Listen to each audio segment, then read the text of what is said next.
한번 따라 하시겠습니다. 우리는 함께 교제하도록 선택받았다. 다시, 우리는 함께 교제하도록 선택받았다. 뭐 하도록? 교제하도록. 그렇습니다. 제가 얼마 전에 그런 말 했습니다. 인생은 뭐 하는 거다? 인생은 뭐 하는 거다? 노는 거다 그랬습니다. 인생은 노는 거다 그러니까 일 안 하고 펑펑 실업돼야 되는 거다. 그렇게들 아마 들은 분이 있었는가 봐요. 그게 아니에요. 인생은 노는 거다. 그 말이 뭐냐?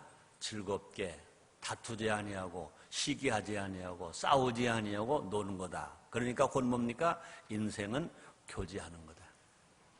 따라합니다. 인생은 교제하는 거다. 아멘입니까? 우리 순복음 인천교회 5대 비전 중 하나가 뭡니까? 교제입니다. 하나님을 예배하고 불신자에게 복음을 전도하고 전도받은 사람들을 성령 받게 하고 교육 훈련시키고 그 다음에 대사회를 향해서 봉사하고 그 다음에 가족끼리, 가정의 가족끼리, 교회의 가족끼리, 구역의 가족끼리, 직장의 가족끼리 서로 교제하는 겁니다.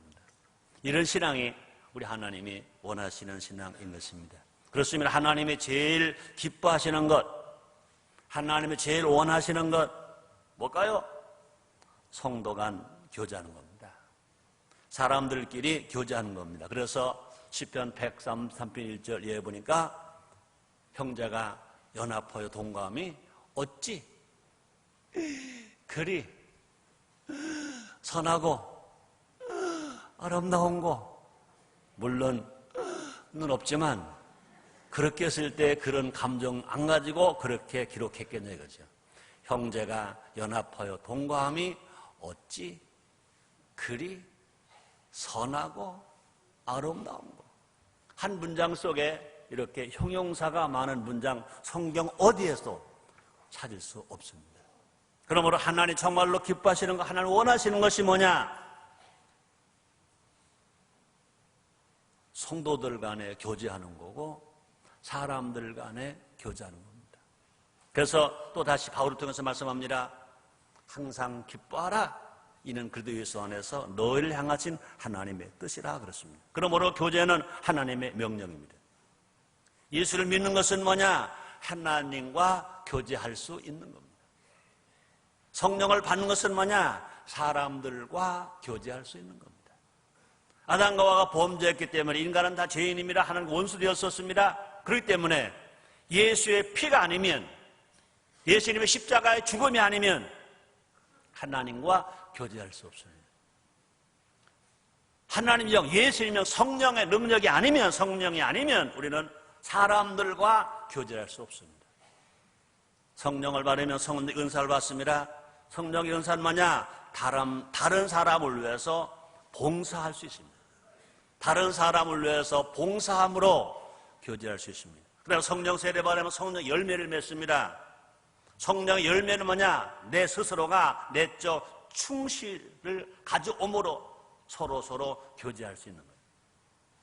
이 시간 아름다운 교제를 나누기 위해서 우리가 어떻게 살아야 할지 알아보자는 것입니다. 그래서 그동안 잊고 살았던 교제의 감격을 회복하는 여러분 되시기를 주의 이름으로 축원합니다. 회복하는 우리 모두가 됩시다. 여러분, 감격 중에 감격이 뭘까? 교제하는 겁니다. 예수를 믿으니까 하나님과 교제하고 성령 세례받고 성령 충만하니까 우리 모든 사람들과 교제할 수 있습니다. 그러므로 막힌 담이 헐어지고 우리가 서로 교제할 수 있다는 것이 얼마나 큰 은혜냐, 큰 축복이냐, 그 말인 것입니다. 첫째로 우리가 교제할 수 있는 우리가 되어지기 위해서 할 일은 뭐냐? 서로 필요한 사람임을 인정하는 겁니다. 옆에 사람에게 서로 인사합니다. 당신은 필요한 사람입니다. 네, 옆에 계신 성도님에게 연세도 많으신데 또 나이도 젊은데 서로 당신이라고 그러니까 참 어색하지요? 그럴 때 센스 있게 옆에 권사님이 계시면 권사님은 필요하십니다 그러고요.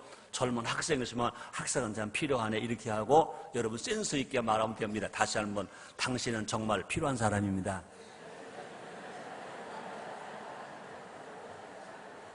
아멘입니까? 아멘. 네, 그러면 우리 아주 대체적으로 한번 해봐요. 남성들은 이제 아내를 향해서 말하는 것처럼 따라합니다. 한번 따라하시기 바랍니다. 당신은 나에게 꼭 필요한 사람입니다. 아, 잘하셨어요. 여성들도요.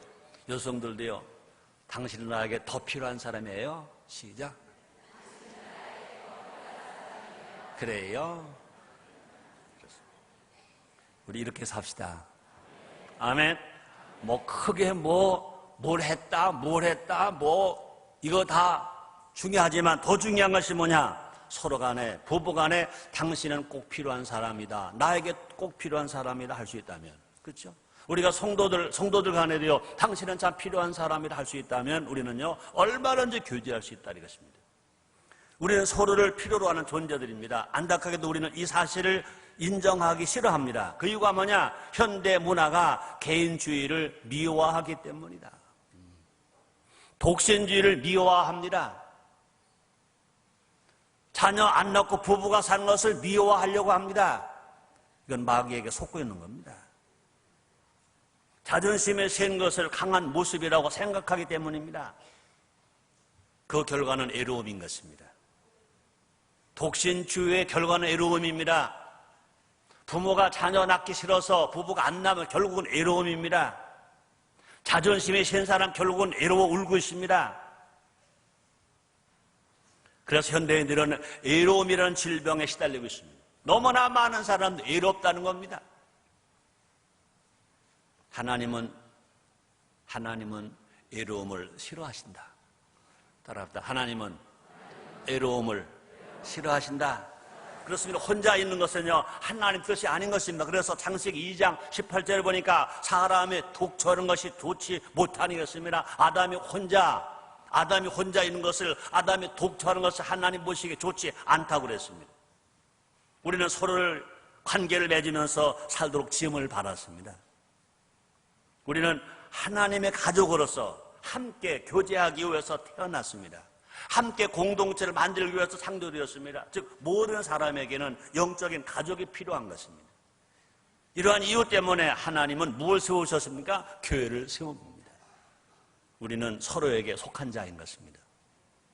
남편 아내에게 속했고 아내는 남편에게 속했고 부모는 자녀에게 속했고 자녀도 부모에게 속했습니다. 그래서 바울이 말합니다. 로마서 12장 5절입니다. 이와 같이 우리 많은 사람이 그리도 안에서 한 몸이려 서로 지체가 되었느니라 이렇게 말씀합니다. 서로에게 속할 때 영혼이 잘 되고 범사가 잘 되고 강건합니다. 서로에게 속할 때 영이 살고 혼이 살고 육체가 다 건강하게 살아갈 수 있습니다. 두 번째입니다. 서로 헌신함으로 교제할 수 있다. 서로 헌신함으로 교제할 수 있다. 그렇습니다. 하나님은 우리가 헌신하며 살도록 계획하셨습니다. 하나님께서 원하시는 헌신이 뭐냐? 인간적인 투자와는 다른 것입니다. 투자는 장차 얻을 수익을 위해서 자신의 것을 내놓는 것입니다. 그 결과 투자는 내내 불안합니다. 또 투자는 기대에 못 미치는 결과에 나오면 좌절합니다. 또 투자는 나의 유익에 골몰하다가 주변 사람들마저 잃어버리게 됩니다. 그래서 투자를 좋아하는 사람은 결국은 인생을 실패하고 만듭니다. 그러나 헌신은 그렇지 않습니다. 헌신은요, 유익에 상관없이 기꺼이 나의 것을 내놓는 것입니다. 그 결과 헌신하는 사람은 내내 즐겁게 살아갈 수 있습니다. 또 항상 기대 이상의 결과를 보장받을 수 있습니다. 모두 함께 기쁨을 공유할 수 있습니다. 뿐 아니라 공동체가 세워지는, 왜? 하나님이 기뻐하시는 일이니까. 가족이 세워지고 교회가 세워지고 일터가 세워지고 사회가 세워지고 나라가 세워지는 것입니다. 자, 그렇다면 헌신하기 위해서 무엇을 해야 할까 한번 생각해 봐야 할 것입니다. 서로 변함없이 사랑해요. 따라합니다. 서로 변함없이 사랑하자.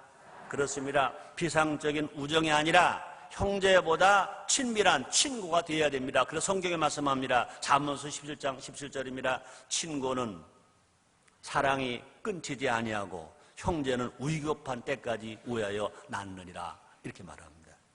그 다음에 또 서로 모이기에 힘써야 한다고 말입니다. 서로 헌신하기 위해서는 서로 모이기를 힘써야 된다는 것입니다. 우리는 관심 있는 곳에 머물게 됩니다. 나의 시간을 기꺼이 드리는 것이 참된 헌신인 것입니다. 어떤 공동체든지 구역 공동체가 되든지 가족 공동체가 됐든지 어떤 공동체가 진실로 잘 되어지려면 어떻게 됩니까? 서로 모이기를 힘써야 돼요. 특히 교회 공동체가 모이기를 힘쓰는 겁니다. 구역 공동체가 모이기를 힘쓰는 것입니다. 그뿐이 아니라 서로에게 유익을 줘야 됩니다. 나만 유익을 가지면 안 됩니다. 상대방도 유익이 있어야 됩니다. 그래서 수지가 맞아야 됩니다. 수지 맞는다가 뭐냐? 수익과 지출이 맞아야 됩니다. 내가 준 것과 내가 받은 것을 이게 함께 나눌 때 그 공동체가 건강해진다는 것입니다. 그래서 하나님께서 각자에게 다른 능력을 부어주신 것은 뭐냐? 서로 나누길 원하기 때문인 것입니다. 서로 나누길 원하는 것입니다. 한번 따라하시기 바랍니다. 당신을 위해, 당신 곁에 항상 내가 있습니다. 아멘입니까? 네. 당신을 위해, 당신 곁에 항상 내가 있습니다. 이것이 뭐냐? 진실로 우리 공동체를 건강하게 살아갈 수 있으며 우리 모두가 다 교제하면서 살아갈 수 있다는 것입니다. 그래서 우리는요 서로 헌신함으로 말미암아 교제가 다 이루어지게 되시기를 주의 이름으로 축원합니다. 이 성경에는요 서로라는 말이 참 많아요. 사랑도 서로 하라, 봉사도 서로 하라. 서로라는 말을 성경은 너무 많이 쓰고 있습니다. 그것이 뭐냐? 우리가 교제를 잘하고 원만하게 살아가기 위해서 우리 주님 우리에게 명령해 주신 것입니다. 서로라는 것입니다. 자, 그 다음에 세 번째입니다. 어떻게 해야 우리가 교제할 수 있을까? 서로 존경함으로 교제할 수 있습니다. 서로 존경함으로. 주 안에서 새로운 경쟁 한번 해보는 것입니다. 뭘 경쟁해야 될까? 누가 먼저 존경하나 경쟁해보자는 것입니다. 누가 먼저 존경하나. 여러분 부부끼리도 마찬가지입니다. 친구끼리도 마찬가지입니다. 또 각 일터에도 마찬가지입니다. 교회에서도 마찬가지인 것입니다. 누가 먼저 존경하나. 로마서 12장 10절 이런 말을 씁니다. 존경하기를 서로 먼저 하며. 우리 주님께서 바울을 통해서 우리에게 주신 말씀이 있습니다. 존경하기를 서로 먼저 하며. 따라합시다. 존경하기를 내가 먼저 한다. 아멘입니까? 그렇다면요, 분명히 우리가 교제가 이루어지는 것입니다. 그 공동체가, 교제가 살기 위해서는 정말로 우리가 교제로 살도록 우리가 함께 지원을 받았다면 우리가 할 일이 뭐냐? 그 교제를 위해서 해야 할 일이 뭐냐? 내가 먼저 존경한다는 겁니다. 우리 속담 속에서 바꿀 말이 있다고 그랬잖아요. 오는 말이 고야 가는 말이 곱지가 아니라 가는 말이 고면 오는 말이 고운 건데. 사람들은 다 존경받기를 원합니다. 어떻게 하면 될까? 내가 먼저 존경하면 나도 존경받는다. 따라합시다. 내가 먼저 존경하면 나도 존경받는다. 그렇습니다. 누가 인격자냐? 내가 먼저 존경하는 사람이 인격자입니다. 아무리 많이 배웠다 하더라도 나만 존경을 받으려고 한다면서는 절대로 존경받지 못합니다. 내가 먼저 겸손하게 내가 먼저 존경하면 나도 존경받을 수 있다는 것입니다. 서로 존경하면 분명히 우리가 교제할 수 있다는 것입니다. 싸우지 아니하고 다투지 아니하고 서로 미워하지 아니하고 우리 건강하게 살아갈 수 있다는 것입니다. 그래서 성경도 우리에게 분명히 말씀했습니다. 다시 제가 읽어드립니다. 존경하기를 서로 먼저 하며. 사도 바울이 한 말입니다. 한번 따라 하시겠습니다. 존경하기를 서로 먼저 하라. 그렇습니다. 존경하기를 내가 먼저. 그러므로 우리가 이런 경쟁 해보자는 것은 주 안에서 새로운 경쟁, 구세적인 경쟁이 아니라 21세기의 경쟁이 뭐냐? 그건 뭐냐? 내가 먼저 존경하기, 내가 먼저 돈 벌기가 아니라, 내가 먼저 얼굴 세우기가 아니라, 내가 먼저 남을 존경하기, 이런 문화를 만들어 간다면 진실로 21세기는 맑고 밝고 환한 사회가 될 것인 것입니다. 분명히 교제가 잘 이루어지면서 우리 행복하게 보람있게 살게 될 것인 것입니다. 그러므로 서로 존경한다는 것은 뭐냐? 하나님의 시각을 가지는 것입니다. 그래서 베드로전서 2장 9절 상반절 이렇게 말합니다. 오직 너희는 택하신 족속이요 왕같은 제사장이요 거룩한 나라요 그의 소유된 백성이니. 여러분의 정체성을 여러분 스스로 됩니다. 나는 누구냐? 난 하나님의 아들이다. 난 하나님의 백성이다. 난 하나님 나라다. 이것을 내가 믿고 있다면요. 상대방을 먼저 존경하는 건 당연하고 존경하는 절대 비굴하게 느껴지지 아니할 것입니다. 한번 따라 하시겠습니다. 나는 택하신 족속이다.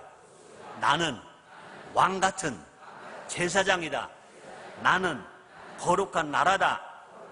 나는 하나님의 소유된 백성이다. 아멘. 나만이 아니라 너도 그렇다는 겁니다. 내가 그것을 믿을 때 그러면 주님 말씀하십니다. 네 이웃을 네 몸처럼 사랑하라. 내가 귀한 것처럼 너도 귀하다. 서로 존경하며 살아가는 것입니다. 서로에 대한 존경을 나타내려면 어떻게 해야 될까? 첫째, 생각하고 말해야 한다. 말 먼저 하지 말고 생각 먼저 하고 말하자. 중요합니다. 무작정 말하다 보면 상처를 줄 수 있습니다. 같은 말에도 순종하게 고민한 후에 하면 그것은 지혜로운 말이 될 수 있습니다. 상대방을 위로하는 말이 될 것인 것입니다. 한번 따라 하시겠습니다. 생각하고 말하자. 고민하고 말하자. 이게 중요합니다. 그다음에 요구하지 말고 이해해야 한다. 그렇습니다. 내가 존중받고 싶어하듯 남도 존중받고 싶어합니다. 내가 먼저 남을 존중해야 된다는 것입니다. 그래서 이를 위해서는요, 이야기를 들어주는 것 중요하다는 것입니다. 우리가 진실로 교제하는 그런 일들이 일어나기 위해서 서로 존중하기 위해서는 내 말만 하지 말고 상대방 말을 들어주자. 조영기 목사님 말씀을 들어보면요, 청와대 대통령들께서 이제 목사님을 많이 초청을 하잖아요. 누구누구 얘기를 해요. 들어가면요, 초청을 해놓고요, 전부 자기 말만 한데, 목사를 초청했으면 목사 말을 좀 들어야 되잖아요. 목사를 초청해서 목사가 기도해 줄 시간을, 기도할 시간도 줘야 되잖아요. 자기만 다 한대요. 어떤 대통령은요, 다 그렇게 하고 마지막에 대통령님, 그러면 같이 기도하시죠. 그랬더니 기도 다 했잖아요. 그런데 자기가 한 말이 다 기도를 하는 거예요. 그 사람이 어느 대통령이라 내가 공개하지 않을 거예요. 대통령은 수시로 국민을 위해서 말을 합니다. 그죠? 그럼 국민의 지도자를 초청했으면 분명히 어떻게 살아갈 것인가 들어야 됩니다. 그러므로 정말로 우리가 서로 존중한다는 건 뭐냐? 내 말만 하지 말고 상대방 말도 들어주자. 그렇습니다. 또뿐 아니라 정죄하지 말고 온유한 태도를 보여주자. 그렇습니다. 다른 사람의 의견에 동의하기 힘들 때가 있습니다. 온유하기 힘들 때가 온유하기 힘들 때 온유하면 다른 사람들이 더 감동을 받을 것입니다. 여러 가지 환경 때문에 내가 온유할 수 없을 때가 있어요. 그럼에도 불구하고 내가 온유하면 다른 사람들을 감동시킬 수 있고 깨진 교제가 다시 회복될 수 있다는 것입니다. 또뿐 아니라 무례 행치 말고 공손하게 대하자. 로마서 12장 21절입니다. 악에게 지지 말고 선으로 악을 이기라. 그렇습니다. 우리는요, 그리스도의 제자로서 항상 할 일이 뭐냐? 친절합니다. 친절. 따라합니다. 친절하자. 친절하자. 친절하자. 이번에 니고렌 목사를 만났습니다. 왜 그분이 그렇게 대단한 목사로서 존경을 받고 하나님을 기쁘시게 할 수 있었을까? 여러 가지 있었을 겁니다. 난 그분에게서 무엇을 받느냐? 친절을 받습니다. 친절. 그 덩치도 보통 크지 않잖아요. 나보다 배는 될 거예요. 그런 양반이 이제 전 세계를 돌아와서 너무 피곤하죠. 아침 새벽에 와서 하루 종일 이리저리 끌려다녔어요.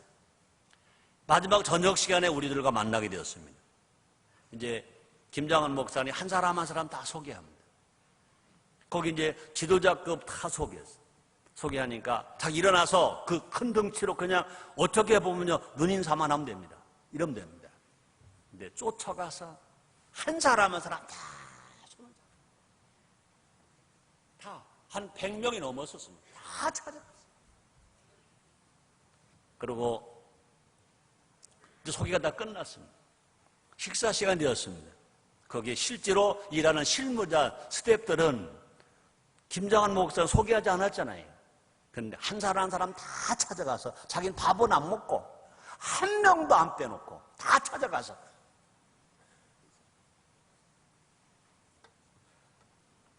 너무나 큰 도전을 받았습니다.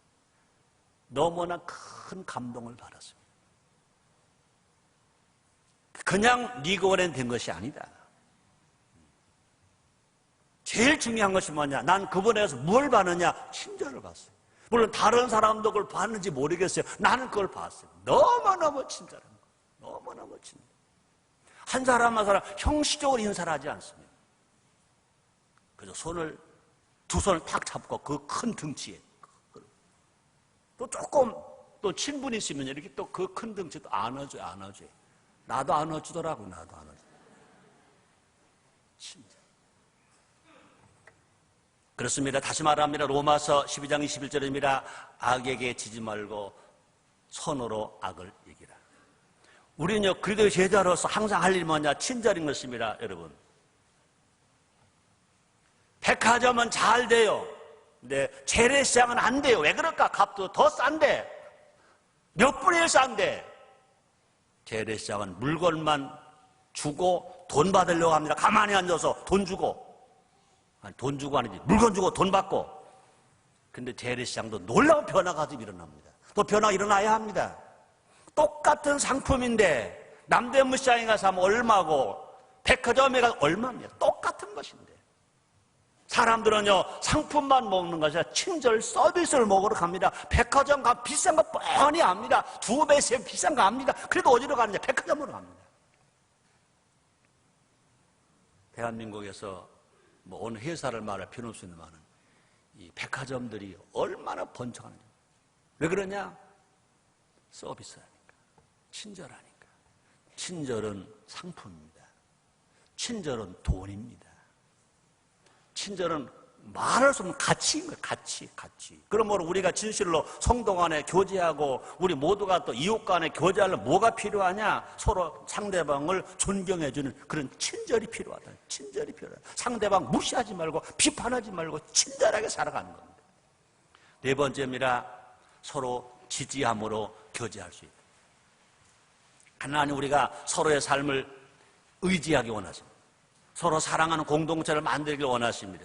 이를 위해서는 한 지체가 슬퍼할 때 함께 슬퍼하는 겁니다. 한 지체가 기뻐할 때 함께 울어주는 겁니다. 기뻐하고 웃어주는 겁니다. 그래서 로마서 12장 15절에 보니까 즐거워하는 자들로 함께 즐거워하고 우는 자들로 함께 울자. 한번 따라 하시겠습니다. 즐거워하는 자들로 함께 즐거워하고 우는 자들로 함께 울자. 제가 오늘 교회 나와가지고 이제 주보를 봐서 쭉 봤더니 1부하고 4부 설교 제목을 보니까 과부를 위해 과부가 되자 그랬더라고요. 과부를 위해 과부가 되자. 그게 1부와 4부 설교 제목이에요. 그렇습니다. 유대인을 위해서 유대인처럼 되는 겁니다. 로마인을 위해서 로마처럼 되는 겁니다. 가난한 사람을 위해서 가난한 사람처럼 되는 겁니다. 과부를 위해서 과부처럼 되는 겁니다. 슬픈 사람을 위해서 슬퍼주는 겁니다. 기쁜 사람을 위해서 기뻐주는 것입니다.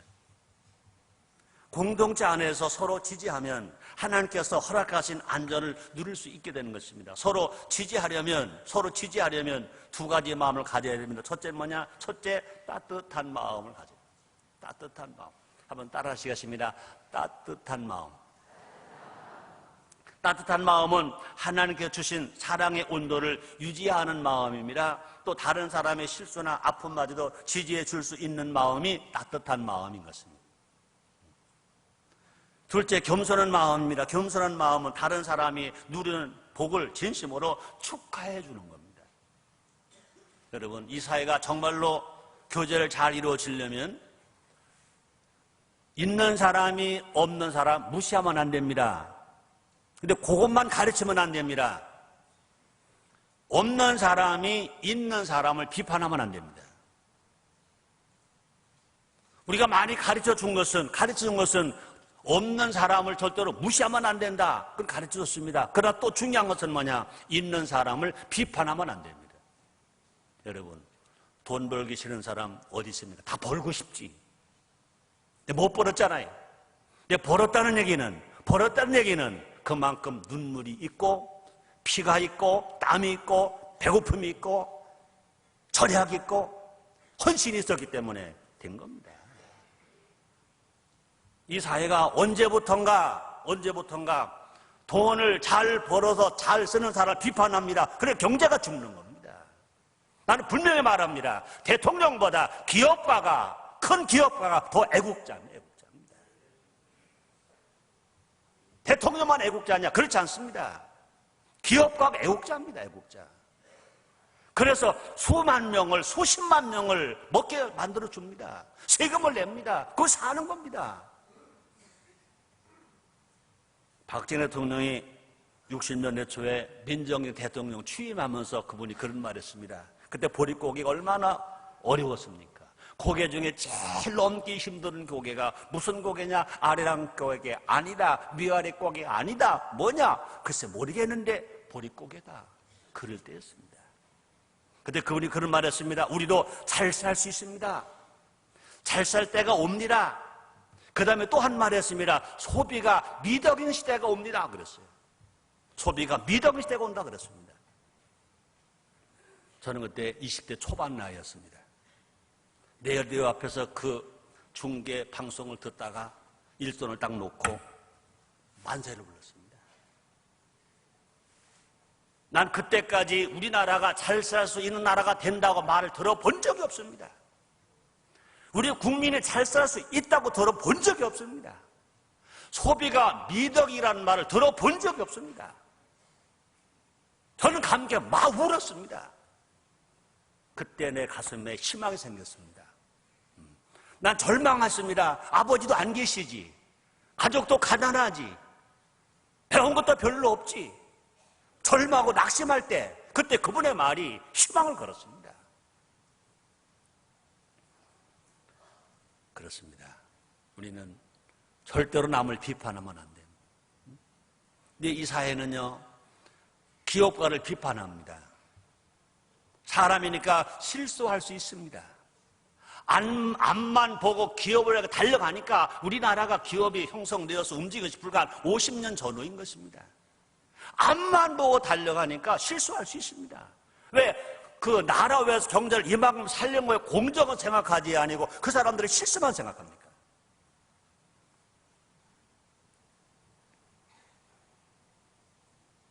다시 말합니다. 겸손한 마음이 뭐냐고요? 다른 사람이 누리는 복을 진심으로 축하해 주는 마음. 축하해 줘야 됩니다. 그러니까 돈 쓰는 사람을 비판하니까 돈 가지고 골프 쳐 가지고 애국으로 다갑니다. 애국도 다 썩으러 옵니다.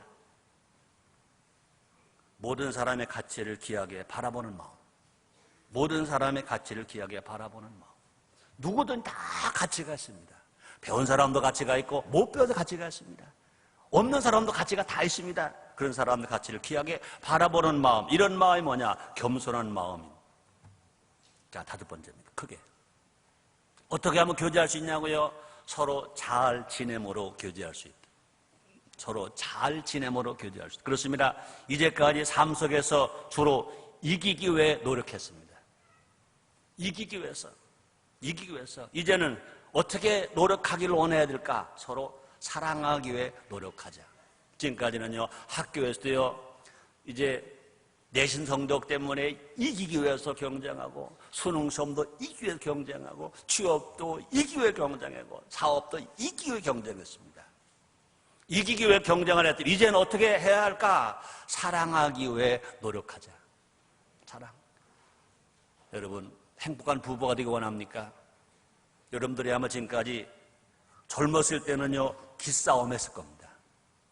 주도권을 내가 지자 그랬을 것입니다. 그러나 그렇게 한 20년, 30년 살아보니까 그것도 다 부질없는 거, 그걸로 될 일이 아닙니다. 어떻게 해야 될까? 내가 먼저 더 사랑할게. 이기기 위해서 싸우지 말고 사랑을 더하기 위해서 노력하고 싸워보자. 사랑할 때 어떤 사람들이냐? 결국은 이기는 자가 될 줄 믿습니다. 따라합니다. 사랑하는 자가 결국 승리자가 된다. 그렇습니다. 나폴레옹은 일평생을 이기기 위해 살다가 실패만 났습니다. 그러나 예수님은 일평생을 사랑하기 위해다가 사셔서 우리의 구세주가 되신 것 아닙니까? 서로 잘 지내기 위해서 성경에 전하는 지침들을 기억해야 할 것인 것입니다. 첫째, 자비롭게 반응해야 된다. 그렇습니다. 갈등을 해결하는 방법은 뭐냐? 칼 같은 공정함이 아니라 은혜와 자비의 마음이다. 어떻게 갈등을 해결할까? 칼 같은 공정함.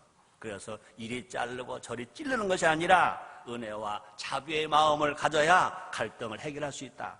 둘째, 하나님의 진리를 판단하시려 해야 한다. 그렇습니다. 내 생각대로 판단하기 전에 하나님의 뜻에 먼저 귀를 기울여야 할 것입니다.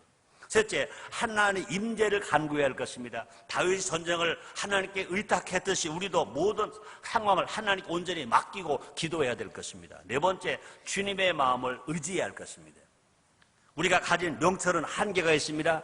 또 다섯 번째, 갈등의 진정한 원인이 무엇이 찾아야 할 것입니다. 갈등의 원인은 사탄인 것입니다. 우리가 이웃과 싸우면 사탄에게 지는 것입니다. 가족끼리 부부끼리 싸우면 사탄에게 지는 것입니다. 여섯 번째, 인간적인 무기를 버리고 영적인 무기를 의지해야 할 것입니다. 영적인 무기를 사용하면 악을 악으로 갚는 악순환을 가져오게 될 것입니다. 그러나 기도는 가장 강력한 영적인 무기인 것입니다. 그래서 성경에 말씀하십니다. 에베소 6장 18절입니다. 모든 기도와 간구로 하되 무시로 성령 안에서 기도하고 이를 위하여 깨어 구하기를 항상 있으며 여러 성도를 위하여 구하고. 여러 성도를 위해서, 직장의 공동체를 위해서, 가족 공동체를 위해서, 교회 공동체를 위해서, 여러 사람을 위해서 기도하면 이것이 뭐냐? 영적인 무기라는 것입니다. 또 기도하면 우리는 서로 싸워서 안 될 존재임을 깨닫게 됩니다. 또뿐 아니라 우리가 기도하면요, 용서라는 위대한 능력이 발휘됩니다. 그래서 결과적으로 서로 잘 지내므로 교제가 이루어지게 될 수가 있는 것입니다. 여섯 번째입니다. 서로 인내함으로 교제할 수 있다. 인내.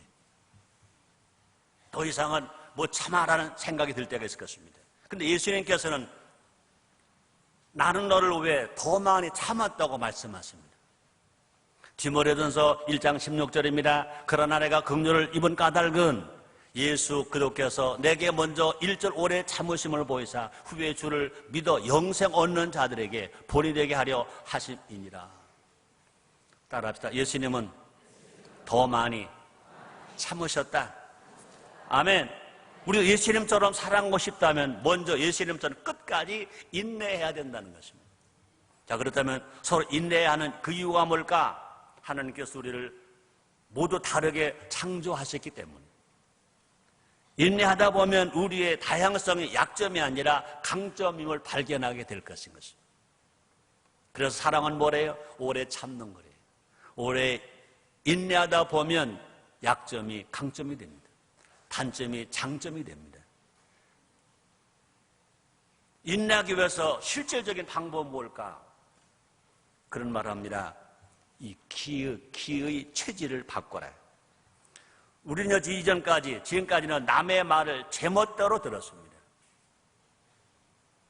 이 눈도 어떻게 보면 믿으면 안 됩니다. 눈 병신입니다.